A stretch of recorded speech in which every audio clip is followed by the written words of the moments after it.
உங்க இரக்கத்துக்கு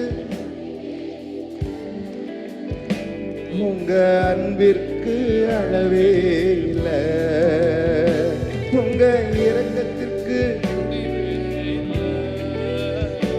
உங்க அன்பிற்கு அளவே இல்லை. அவை காலை தோறும் புதிதாயிருக்கும். அவை காலை தோறும் எங்களது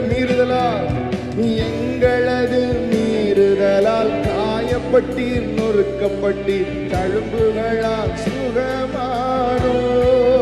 சொல்லுங்கள், எங்களது காயப்பட்டீர், நொறுக்கப்பட்டீர், தழும்புகளால் சுகமானோ. இந்த தழும்புகளால்